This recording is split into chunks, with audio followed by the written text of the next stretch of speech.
en cada periodo, no se queda estática. Es una política social progresiva también en lo económico. Nada más para que tengan ustedes esto en cuenta, cuando llegó el primer gobierno de izquierda a la Ciudad de México, en 97, el gasto social eran 5,000 millones de pesos.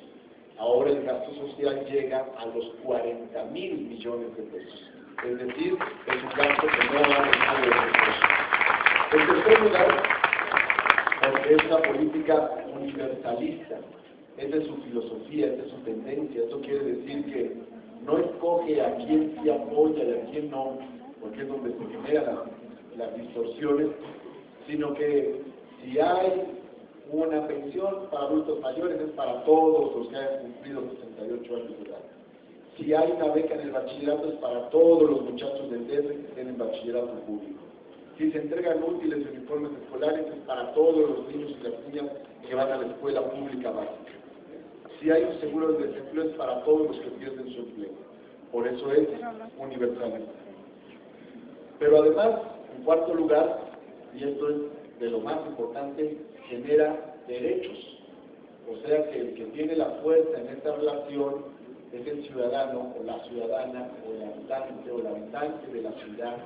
Es decir, no es el gobierno el que tiene el poder de te puedo dar o te puedo quitar este bien material, sino es la gente la que tiene un derecho que está plasmado en la ley y lo puede demandar y exigir a la autoridad, en este caso del Distrito Federal.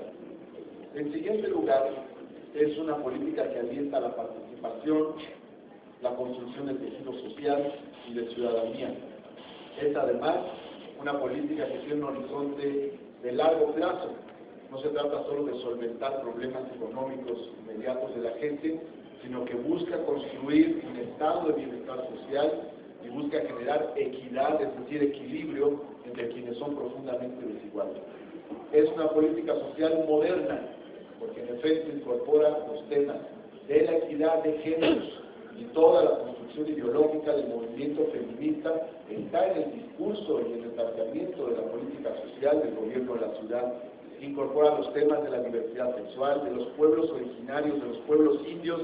En la Ciudad de México, aunque seamos una ciudad de asfalto, hay 145 pueblos originarios y los temas de los derechos ambientales y los derechos culturales que también son políticas sociales. Por esas razones, es una política integral. La Ley de Desarrollo Social del DF dice que incluso el transporte es parte de la política social. ¿Y cómo no va a ser? Si uno va al Estado de México, el camión, ese chimeco destartalado, humeante, cuesta 10 pesos el pasaje. Y aquí el camión de RTP cuesta 2 pesos el pasaje, el metro cuesta 3, es el transporte más barato del mundo.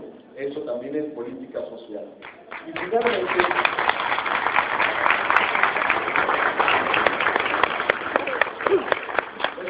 punto de referencia porque siempre está en constante mejoramiento.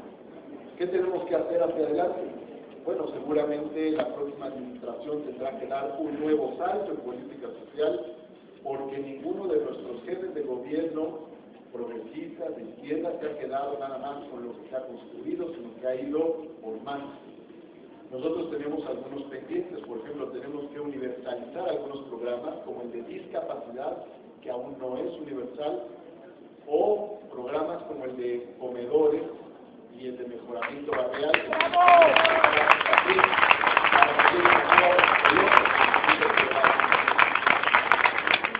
También en el tema de la infancia, que es un tema fundamental, tenemos que abordar un asunto que evalúa de ese sentido. No hay una política social que se dirija a los niños y niñas que aún no van a la escuela y que están entre los 0 y los 3 años, los 0 y los 4 años de edad. Y por otro lado también estamos vinculados política social con política económica para generar trabajo.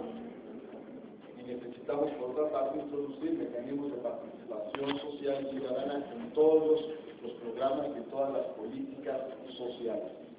Evalúa DF ha tocado los temas de juventud, agua, participación y trabajo como temas fundamentales de la política social. Termino con esta conclusión, es una cuestión de perspectiva y de confianza. Yo creo que el doctor Miguel Ángel Mancera va a tener muy en cuenta todo el tema social, porque ya como procurador aunque su tema era la seguridad pública, estuvo muy presente en varios temas, por lo menos me constan tres. Uno, en el tema de adultos mayores, vinculando programas de la Procuraduría con el tema de adultos mayores. Dos, en los temas de la infancia, en el Consejo Promotor de los Derechos de las Niñas y los Niños. Y tres, en el tema del combate a la violencia de género. Incluso recordemos la última campaña publicitaria de la Procuraduría de Justicia que presidió el doctor Mancera, era contra la violencia hacia las mujeres. Muchas gracias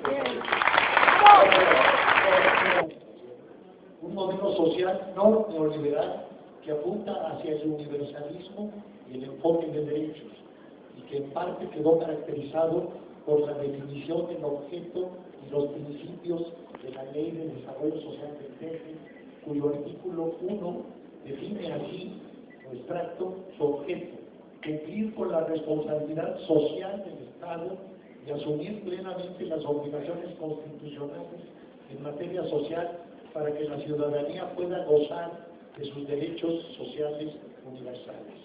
Es un Estado activo, lo define como un Estado activo y obligado. Promover, proteger y garantizar el cumplimiento de los derechos sociales universales de los habitantes del DF. Tercero, disminuir la desigualdad social en sus diversas formas, derivada de la desigual distribución de la riqueza. Cuarto, integrar las políticas y programas contra la pobreza en el marco de las políticas contra la desigualdad social. Eso es lo que cito de la ley. Además, los principios centrales de la ley, ya se mencionaron algunos, son el de universalidad, que lo define como la política de desarrollo social está destinada para todos los habitantes de la ciudad y tiene por propósito el acceso de todos y todas al ejercicio de los derechos sociales. Después viene un grupo de principios muy importantes, complicados, no bien resueltos en mi opinión, relacionados con la lucha contra la desigualdad social y el de exigibilidad, que ahí sí me voy a permitir hacer la primera crítica, porque el principio de exigibilidad de los derechos establece que los derechos serán progresivamente exigibles, pero lo sujeta a la disposición presupuestal con que se cuenta. En mi opinión, hizo falta un principio adicional, el de no subordinación de la responsabilidad social del Estado a la política fiscal, obligando a esta a perseguir la recaudación requerida por la política social.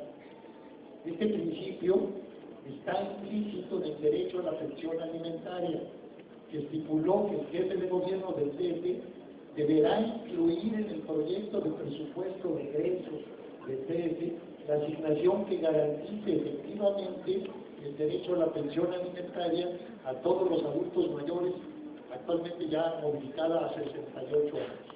Y añadió una obligación equivalente para la Asamblea Legislativa.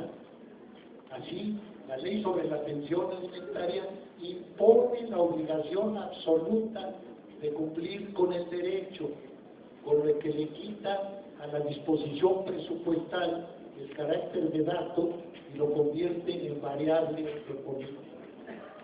Esto es muy importante, le tenemos que dar la vuelta a la relación entre lo económico y lo social. No es lo que caiga a los mercantes, lo primero que tenemos que conseguir para hacer posible esa realidad que buscamos. Me bajo a hablar con el micrófono en la mano, me empieza a temblar. Y todavía no es Parkinson. Bueno, 4 principios apuntan la lucha contra la desigualdad. Igualdad, el principio de igualdad, la equidad de género, la equidad social y el de justicia distributiva. La igualdad se define como el objetivo principal del desarrollo social.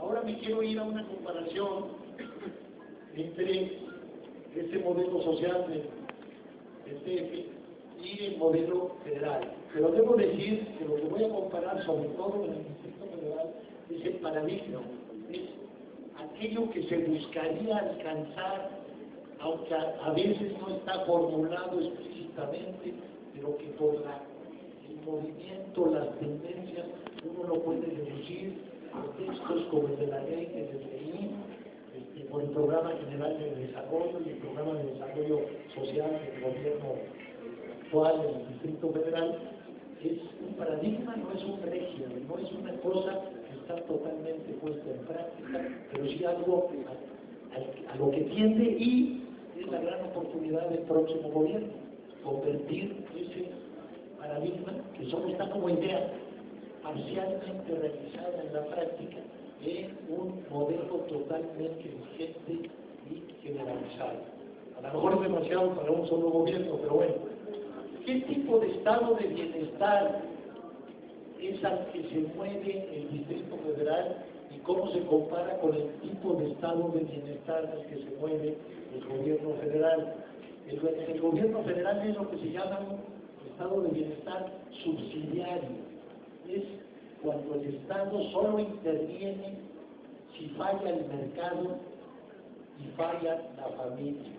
O sea, entra por default a los que ya se cayeron en situación de pobreza extrema, y entonces atiende a los heridos y trata muy de curarlos para que dejen de ser heridos. ¿Cuál es el tipo de estado de bienestar que está en el paradigma del Distrito Federal? Es un estado de bienestar socialmente responsable, un auténtico estado de bienestar, un estado de bienestar institucionalizado, que, como ya han dicho varios de los que me precedieron, está fundado en un enfoque de derechos. Es decir, el Estado es el sujeto obligado del cumplimiento de los derechos sociales y no tiene que esperar, y no espera a que ver si la familia falló o si el mercado falló. Es obligación universal y anterior a cualquier falla que pueda ocurrir. Segundo elemento. Y eso que decirlo es un gran mérito. Tres cosas. ¿Cuál es la visión del ser humano del gobierno federal? Ven al ser humano como un homo económico, como un ser que solo piensa en el dinero, en la reproducción, en tener suficiente para comer, etc. Es decir, los concibe como pobres, seres humanos pobres, con necesidades elementales. ¿Cuál es la visión del Distrito Federal? También exagerándolo un poquito, porque no puede uno encontrar cifras, pero creo que por ahí va. Es un ser motivado por la autoestima, por la estima de los demás, es un ciudadano. El otro, el homo económico, es lo que se llama el burgués, el contraste entre el burgués y el ciudadano. El burgués solo piensa en sí mismo, el ciudadano piensa en el bien común. La concepción del Distrito Federal es: estamos motivados por autoestima y estima, somos ciudadanos y somos vulnerables con necesidades limitadas. Yo quisiera que la concepción que yo pudiera poner ahí es que somos vulnerables con necesidades ilimitadas, o por lo menos muy amplias. Acotar es un defecto que ahorita lo vamos a ver. ¿Cuáles son los logros buscados de la política social? En el gobierno federal ¿qué quiere hacer con la política social? Es convertir todo en mercancías. La educación quisiera convertirla en mercancías, no pudo históricamente. La salud ha hecho varios intentos de convertir la salud en mercancías, privatizándola, y ya medio lo ha logrado con el Seguro Popular. En otros campos se privatiza, ahora ya quieren privatizar Pemex, etcétera, aunque se salga del tema de desarrollo social. Para el capitalismo, el alimento fundamental